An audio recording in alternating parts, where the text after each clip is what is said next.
Hello Dragon Wisps, welcome to today's video. Today we are covering the Fighter class of the 3.5 edition of Dungeons & Dragons.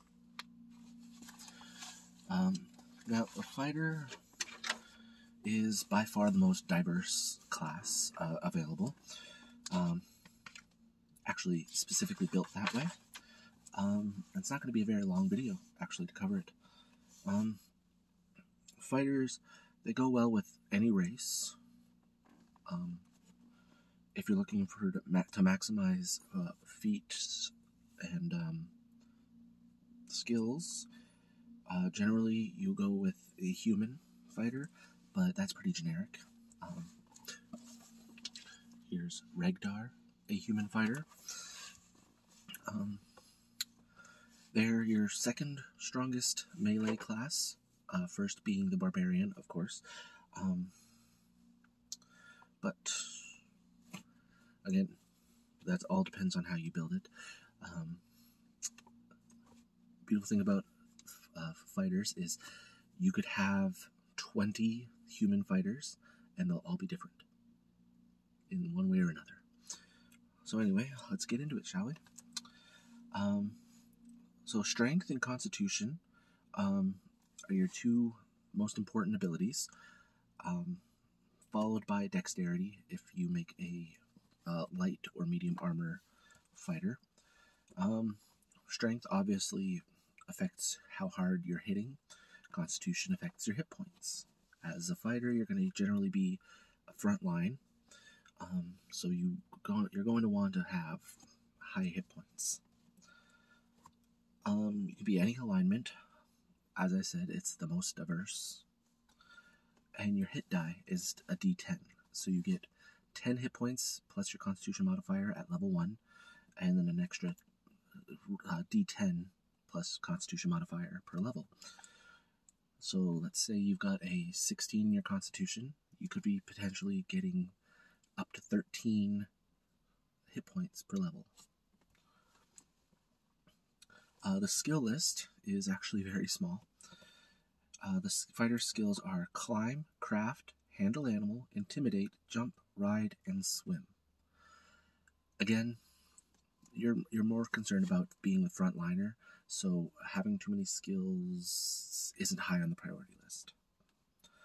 You get 2 plus your intelligence modifier per level, except at level 1 where you get 4 times that amount. And if you're a human, you get an extra 4, plus an extra skill point per level. But anyway, continuing right along. Your weapon and armor proficiency. For a fighter, you're proficient in all simple and martial weapons, as well as all armor and shields, including tower shields. That's one of the things that makes the fighter more unique, is that they are proficient with the tower shield. At level 1, you have a +1 attack bonus, and it increases by 1 per level. And you get a +2 to your fortitude save. You don't get a bonus for your reflex or will, but you do get a bonus feat. This is to replace, like all the other classes have special abilities at level 1 and so on.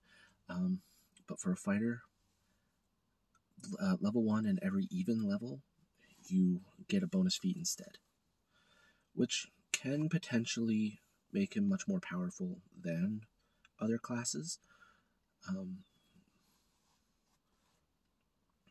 if you build your fighter correctly in that aspect.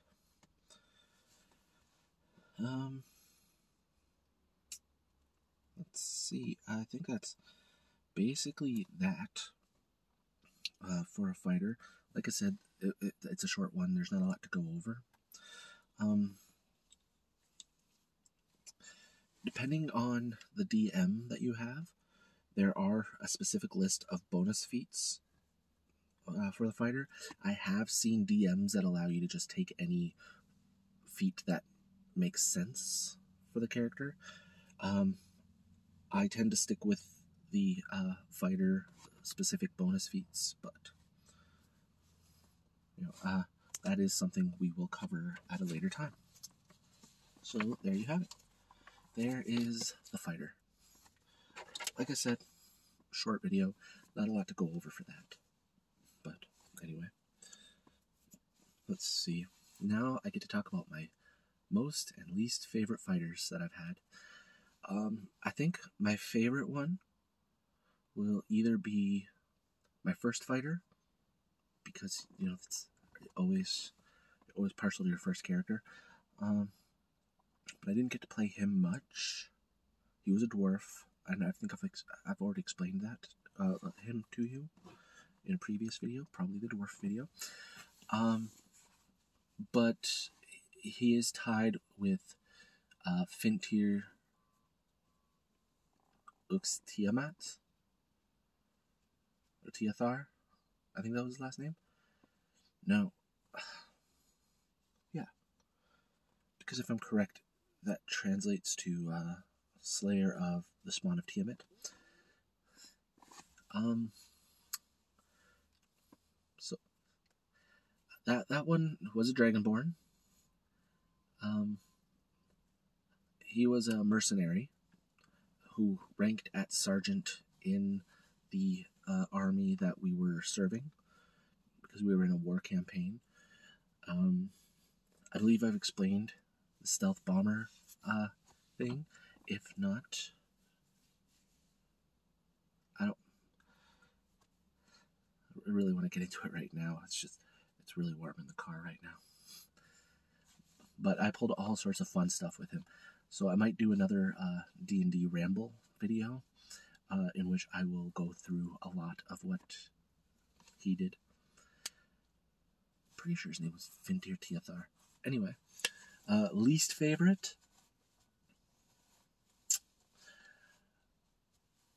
We had done a level 20 campaign, and I prefer to build my characters up rather than starting at a certain point. So we had gotten to a point that, because I had created him from scratch, there was nowhere really to go. I had all the best armor, weapons, and I still had a lot of money left over.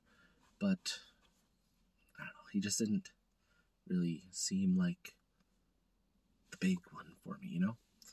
But anyway, we only played two games with him anyway. But anyway, there you have it. There is the fighter class of the 3.5 edition of Dungeons & Dragons. Feel free to comment below if you've got a favorite fighter. And hopefully you decide to use this as an opportunity to create a fighter. So, as usual, right about now you should be getting a subscribe button up here, latest video on the channel over here, the video recommended for you by YouTube right over here, hello, and a playlist of Dungeons & Dragons tutorials over in this corner. Thank you for joining me, and as always, have a peaceful day. Bye.